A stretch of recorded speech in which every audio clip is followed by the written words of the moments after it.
مبروك للنادي الاهلي وجماهيره، وهارد لك لنادي الوداد والمغرب الشقيق. 11 اي حد يسالك الساعه كام قول له الساعه 11. اي حد يتعامل معاك في اي حاجه قول له الساعه 11. البطوله ال11 في تاريخ النادي الاهلي لبطوله دوري ابطال افريقيا. مبروك للنادي الاهلي.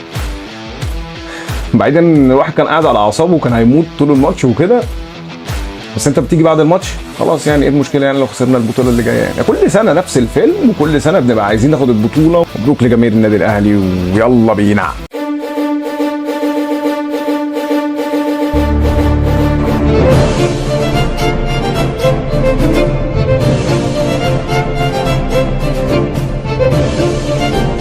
انا عايز اشكر شكر كبير جدا للعالمي محمد عبد المنعم. و في حاجه بس احكي لكم عليها سريعه. انا بقالي يومين ثلاثه بتفرج على اللايف اللي هو بيتصور وقت تمرين النادي الاهلي في المغرب هناك. اللعيبه بتنزل، اللعيبه كانت مبسوطه، اللعيبه بتتمرن بنفس كده والدنيا كانت جميله وكده، الا اتنين. تمام، خلي الاتنين دول دلوقتي على جنب. تلاقي اللعيبه بتضحك، تلاقي اللعيبه وشها كده مبتسم، الحمد لله عملوا لي ايه، الدنيا كويسه اهو، كولر مخرجهم من الاجواء. طب الحمد لله، ان شاء الله هنعدي، ان شاء الله الماتش هيبقى جامد. بعيدا عن الكوره اللي احنا ما شفناهاش النهارده دي، والناس شكلها ما اتفرجتش على النهائي بتاع السيتي وانتر ميلان امبارح. لا احنا فعلا احنا رحنا في 60 داهيه اقسم بالله. ف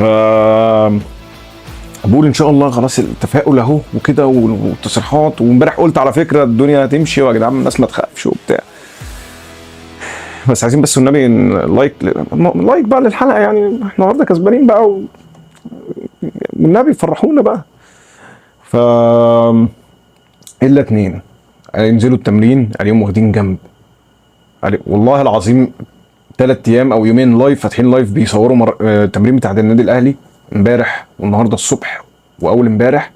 محمد عبد المنعم وعلي معلول حاطين وشهم في الارض وبيتمرنوا في جنب ومنزلين، ولا بيضحكوا ولا اي حاجه، واللعيبه كلها بتضحك وتهزر وكده. بس انا اول ما شفت المنظر ده اقسم بالله قلت الاثنين دول هيعملوا حاجه.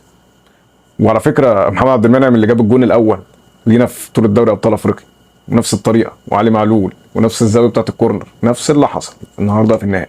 ليه؟ عشان الناس دي تعبت. اتعب هتلاقي، والله العظيم لو تعبت هتلاقي الناس دي تعبت وربنا كفاها النهارده. الناس يقول لك محمد عبد المنعم مغرور، محمد مش عبد المنعم مش عارف ايه. يا جدعان هو الراجل بيحب النادي جدا، الراجل عنده روح كده كبيره، روح احنا مش شايفينها بقالنا فتره، عشان كده احنا حاسين ان هو مغرور. على فكره زمان الناس كانت بتقول على السوليه كده نفس الجمله، يعني السوليه برضه فيه نفس الروح، نفس الشده، نفس الحاجات دي. فهو عنده روح كبيره، هو والله ما مغرور يا جدعان. واللعيب لعيب كورته عاليه قوي. انا ما شفتش مدافع في مصر بقالي سنين عنده الكره العاليه دي، وخفيف وسريع وبيطلع يجيب الكوره كلها بالهيد. انا قاعد مركز في اخر الماتش، الوداد عمال يرفع الكوره على ال 18. ما شاء الله ياسر ابراهيم اسد اسد اسد. هو محمد عبد المنعم مفيش حاجه هتعدي من ورا، مفيش حاجه هتعدي للشناوي، بعيدا عن الجون اللي دخل وانا شاكك فيه اساسا ان هو اوف سايد، بس ما علينا خلاص الحمد لله يعني. لكن محمد عبد المنعم مواصفاته لعيب تقيل، لعيب تقيل قوي يا جدعان. يعني طبعا بنشكر شكر كبير لكوبر، ولا مش فاكر اسمه ايه يلا. بس ف انا مش عارف اقول ايه والله العظيم. بس وعلي معلول يعني بعيدا عن اي حاجه، الراجل يعني والله العظيم اللي عمله لنا الفتره اللي فاتت دي والله حاجه كبيره والله. ومحمد هاني يا جدعان، شفتوا محمد هاني السنه دي غير اي سنين فات، راجل في الملعب، راجل فعلا يعني. بس النهارده بدايه كبيره وجديده مع مدرب كبير زي ما قلت امبارح، مارسيل كولر جه غير كل حاجه في النادي الاهلي، غير حاجات كتير قوي. وراجل بيتعلم من اخطائه. يعني الماتش اللي فات اجل التاخيرات للاخر خالص، لا النهارده عملها بدري، عملها في الدقيقه 60 باين ولا حاجه و60 مش فاكر. اي نعم تحس ان التغييرات ما فرقتش قوي يعني، بس ادت شكل كده كويس للملعب. اللعيبه بدات تلعب كوره على الهادي. انا حسيت ان اللعيبه واقفه على رجليها مره واحده، بعيدا بقى ان الوداد تراجع ومش تراجع والكلام ده. بس وطبعا انا ما اعرفش الناس شافت اللقطه دي ولا لا، الجون وهو بيترفع، كورنر وهو بيترفع، وهي محمد عبد المنعم لمسها بدماغه تمام. ففي لك كده في التصوير، احنا قعدنا 100 سنه مش هنتطور في افريقيا كلها، راح عاد نفس الرفعه تاني.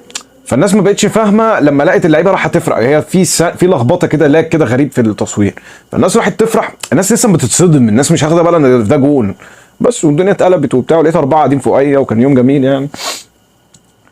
بس لا الموضوع كان صعب والله. وعلى فكره انا كان والله في اصحابي واصدقائي اعزائي يعني كانوا زملكاويه قاعدين جنبي، والله العظيم قاموا فرحوا والله من كتر ما الماتش كان يخنق والتوتر والخناقات، وانت ما بتتفرجش على كوره، انت ما بتتفرجش على كوره. على فكره دي متعتها الصراحه يعني، خلينا صراحه دي متعه برضو، متعه ان مفيش كوره بس في حاجات تانية اللي احنا مش فاهمينها لحد دلوقتي يعني. بس وطبعا اللقطه مش يعني انا مش ما شفتش اعظم منها السنه دي. الشناوي لما خد الميداليه وراح اداها لمصطفى شوبير، مفيش اعظم من كده يعني الصراحه يعني. بس ومبروك للنادي الاهلي. والبطوله دي انا يعني الصراحه الواحد كان عايزها معلول، معلول كده بيتهيألي تالت دوري ابطال افريقيا ليه مع النادي الاهلي، تعب. بيتهيألي افضل صفقه اجنبيه جت في تاريخ اي فرقه مصريه في مصر، علي معلول. ومصر كسبت مدافع كبير كبير كبير، ومدافعين اتنين مش مدافع واحد، محمد هاني وياسر ابراهيم، محمد عبد المنعم. هو محمد هاني نعم جايب لنا جلطه السنين اللي فاتت دي، بس كولر جه الراجل قعد اكتشاف الفريق يعني، ظبط الدنيا. على فكره النص اللعيبه دي كانوا عايزين يمشوها الفتره اللي فاتت، الفتره اللي فاتت والله. بس فمفيش كلام والله كتير يتقال. مبروك النادي الاهلي، الله اوفر لنادي الوداد. معلش انا هقول حاجه اخيره بس، الاهلي بعيد قوي عن اي فريق في افريقيا واي فريق في الوطن العربي، منظومه محترمه جدا. لو عايزين تعرفوا يعني ايه منظومه اتفرجوا على اللقطه ان حسام غالي هو اللي واقف تحت بيلبس الميداليات لعيبه النادي الاهلي. ومع ان اي رئيس نادي في الدنيا هتلاقي هو اللي واقف، خطيب ما وقفش، لا في سيستم، في رايه بتسلم رايه خلاص. انا خطيب عارف ان دوره بدا ينتهي، الراجل يعني ربنا يديله الصحه وكل حاجه، بس في لازم حد هيستلم بقى، فبيهيئ خلاص. هي منظومه وقانون ماشي في الاهلي، هيمشي هينجح. اللي يقول لي بقى اي حاجه تانية واللي يفكر في اي حاجه تانية، والله ما يعني النهارده اهو لا لعبنا باي حاجه وكده، جون طبيعي جدا ولا في اي حاجه، الموضوع ماشي ببساطه وجبنا جون وكسبنا البطوله. والسنه اللي قبل اللي فاتت كده والسنين اللي فاتت وكل حاجه، احنا بتوع بطولات تمام. فالموضوع ولا يقول لك بقى الاهلي كان زمان مش عارف ايه ولا مش، لا مش عارف ايه يعني، احنا معلش يعني من سنه 48 لغايه سنه 2026 دوري مصري، مفيش فرقه برضه عملتها في افريقيا يعني. بعيدا بقى عن بطوله افريقيا لسه الدنيا كانت بتفوق فيها، مشاكل كان عندنا في البلد عادي، قمنا من حرب دخلنا في حرب دخلنا في حرب عادي يعني، ايه المشكله يعني؟ بس الدنيا استقرت، الاهلي فتح على الرابع، استقر يا دنيا الاهلي هيفتح. مبروك للنادي الاهلي. برضه اكل الوداد. كنت في حاجه عايز اقولها نسيت. اه معلش ثانيه واحده بس، انا عايز اعرف يعني ايه كل مره نفس المشهد، محمد شريف واحمد عبد القادر، انتوا لسه نازلين يا جدعان، انتوا لسه نازلين يا جدعان يعني، انتوا المفروض ده علي معلول ربنا يمسيه بالخير، السنه اللي فاتت واللي قبلها واللي قبلها بيبقى طول ال 90 دقيقه بيجري، ولاقي اخر 5 دقايق في الماتش لو خسرين او حاجه جايب ضرب سبرنت من ورا لقدام. ايه يا جدعان ده 86,000 انفراده نضيعها. ده طارق دياب قاعد في الاستوديو بيقول لهم ايه يا جدعان، ده الماتش ده كان لسه 3-4 بعد ما الاهلي تعادل. ولو بيقول لك لو الاهلي كان خسر كان محمد شريف هيشيل الليله. ايه يا جماعه ده، انا مش عارف في ايه يعني، الموضوع سهل يعني، دي انفراد ده خلاص ده يعني. ويا محمد الشريف اللي انت بتعمل، انت بتشوطها في الحارس صدها رحت بتديها له تاني في ايده. يا جماعه مش عايزين شلل، ابوس ايديكوا. شكرا شكرا. سبسكرايب باك جميل، واشتركوا في القناه واللايك والشير، مش هنعيدها تاني بعد اذنكم. الله يبارك لكم. برنامج جيب جول، انا مصطفى خليفه، سلام.